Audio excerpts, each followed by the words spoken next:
लेकिन आलोचना से हम डरने वाले तो कतई नहीं है। ये मैंने पिछले 10 वर्षों के मेरे जो राजनीतिक करियर है, हिंदुस्तान के अंदर की जो हिंदुस्तान की राजधानी दिल्ली के अंदर से कोहे नूर जैसा एक हीरा ढूंढा और वो हीरा जो है हमारे सर के ऊपर उन्होंने लगा दिया और हम उस हीरे की हिफाजत करेंगे। आलोचक नहीं होंगे हमारा ग्राफ कैसे बढ़ेगा? सही इसलिए बिल्कुल नहीं। और दिल्ली का एक एक कार्यकर्ता शोएब जामी साहब के साथ, हमारे सदर साहब के साथ कंधे से कंधा मिलाकर चलेगा और हमें उम्मीद है कि सदर साहब हमारे साथ कंधे से कंधा मिलाकर चलेंगे। हमारा हर कार्यकर्ता सदर है, आप समझ गए मेरी बात? हमारा हर कार्यकर्ता। और जो लोग इनकी मुखालिफत कर रहे हैं, हम उनसे ये पूछना चाहते हैं उन्होंने किस स्थिति पर MIM के लिए दिल्ली में काम करा या पूरे हिंदुस्तान में काम करा है। हम मुखालिफतों से डरने वाले लोग नहीं हैं, हम मुखालिफत के अंदर से रास्ता पैदा करते हैं, हम वो लोग हैं। सिर्फ सोशल मीडिया की राजनीति नहीं करते हैं, हम ज़मीन की राजनीति करते हैं और जो ज़मीन की राजनीति करते हैं वो सोशल मीडिया के आलोचना से नहीं डरते हैं। मोहब्बत करने वाले भी लाखों हैं। अच्छा, ट्विटर पे कुछ लोग आपका विरोध कर रहे हैं, उन लोगों को क्या कुछ कहेंगे आप? कोई नहीं कर रहा विरोध। देखिए, आलोचना ये सियासत का एक अभिन्न अंग है। मैं तो अपने आलोचकों का भी स्वागत करता हूँ। वो आएँ, हमसे मिलें, वो हमारे साथ बैठें, चर्चा करें। हमारी कोई कहीं कमी रही इस तपस्या में, इस राजनीतिक यात्रा में, वो हमें बताएं, उन सब का स्वागत है।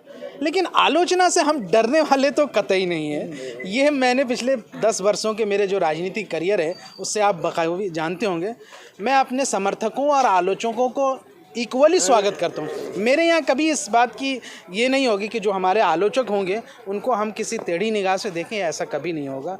और बिल्कुल मैं तो ये समझता हूँ कि जब तक हमारे लिए आलोचक नहीं होंगे हमारा ग्राफ कैसे बढ़ेगा? सही बात। इसलिए बिल्कुल नहीं। दिल्ली का अध्यक्ष बनाया गया, कितना कैसे देख रहे हैं दिल्ली की राजनीति को? इतना आसान भी नहीं है दिल्ली में राजनीति करना। देखिए, लोगों की जो मोहब्बत है, और आप हमारे पत्रकार साथी हैं, बहुत सारे हमारे पत्रकार, मैं तो पत्रकार साथियों से बड़ी ख़ास लगाव है, एक मोहब्बत सी है।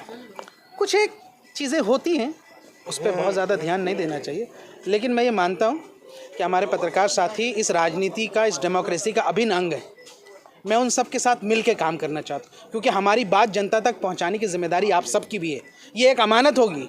लेकिन हाँ, हम सिर्फ सोशल मीडिया की राजनीति नहीं करते हैं, हम ज़मीन की राजनीति करते हैं और जो ज़मीन की राजनीति करते हैं वो सोशल मीडिया के आलोचना से नहीं डरते हैं। मोहब्बत करने वाले भी लाखों हैं। अच्छा, चुनाव से पहले इस तरीके से फैसला लेना क्यों, ऐसा क्या ज़रूरत पड़ गई MIM को? ये तो आप पार्टी के सदर से आप इस बारे में आपको भी बड़ी जिम्मेदारी मिली। ये तो हमारी डिमांड थी। हम कई मरतबा मिले। हम सदर साहब से मिले हैदराबाद में जाकर, औरंगाबाद में कई मरतबा गया और हमने बारहा कहा कि दिल्ली में एक सदर का इंतखाब आप करिए और आप किसी को भी सदर बनाएंगे हम उसके साथ बिल्कुल रहेंगे। आज जनाब डॉक्टर शोएब जामी साहब को बनाया गया है, हम बिल्कुल इनके साथ कंधे से कंधा मिलाकर चलेंगे।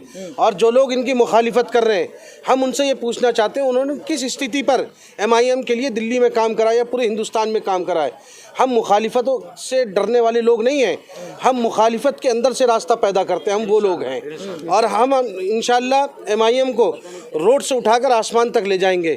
और दिल्ली का एक एक कार्यकर्ता शोएब जामी साहब के साथ, हमारे सदर साहब के साथ कंधे से कंधा मिलाकर चलेगा और हमें उम्मीद है कि सदर साहब हमारे साथ कंधे से कंधा मिलाकर चलेंगे, क्योंकि जितने दिल्ली के पुराने कार्यकर्ता हैं सब लोग इनके साथ हैं आज।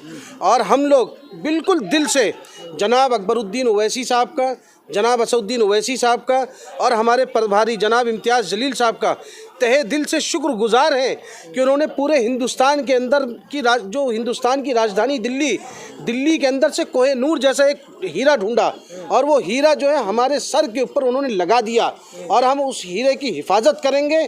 और इनके अपने सदर साहब की क़ियादत के अंदर हम लोकसभा चुनाव की भी लड़ने की तैयारी करेंगे और इंशाअल्लाह असद साहब से अगर इजाज़त मिली लोकसभा भी लड़ेंगे और विधानसभा के अंदर इंशाअल्लाह 5 सीटें भी निकालेंगे इंशाअल्लाह।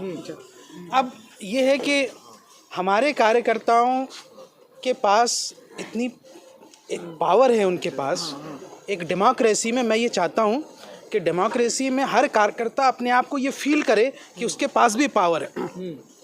हमारा हर कार्यकर्ता सदर है, आप समझ गए मेरी बात? हमारा हर कार्यकर्ता हमारा हर कार्यकर्ता जो है अपनी तमाम कुर्बानियों के साथ मजलिस को जो है दिल्ली के पटल पर जो है एक बड़े स्तर पर लेकर के आएगा। और आप कभी भी ये मत समझिए कि आलोचना और इसका जवाब हमारे कार्यकर्ता ही देने के लिए काफ़ी हैं और मीडिया वालों का तो काम ही होता है। आप बस इस बात पे फोकस कीजिए कि हम डेवलपमेंटल पॉलिसी के तहत we will embark into the new kind of policy in the state of Delhi and we will took the confidence from every corner of the society। जो हमारे दलित साथी हैं, जो हमारे ओबीसी तबके के भाई हैं, जो मुस्लिम हों चाहे नॉन मुस्लिम, हम सबको साथ लेके चलना चाहते हैं। मैंने पहले भी कहा और सदर साहब ने भी दिल्ली के ये पार्लियामेंट के ऐवान में कहा कि हमें गांधी के राम से नफ़रत नहीं है, लेकिन नाथू राम के राम से हमें दिक्कत तो होगी और सबको होनी चाहिए। बस हम तो सबको साथ लेके चलना चाहिए। बहुत बहुत शुक्रिया। अब जी जज़ाकल्लाह।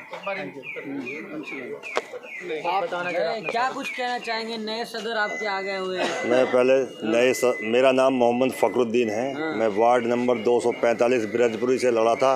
MIM पार्टी से मैं सेकंड पोजीशन पे आया था। 7519 वोट लेके आया था। मैंने कांग्रेस, आम आदमी, बीजेपी सारों को पीछे छोड़ा था। आपकी नए सदर आपके आए, पुराने में क्या फर्क है? नहीं, नए सदर अब हमारे नए सदर आए हैं और हम नए सदर का स्वागत करते हैं कि इंशाल्लाह हमारे नए सदर हमारे साथ मिलके, हम सब सारे कार्यकर्ता मिलके नए सदर के साथ काम करेंगे। खुश हैं? बिल्कुल, हम नए सदर से खुश हैं। इंशाल्लाह हम सारे साथी नए सदर से खुश हैं। चलिए।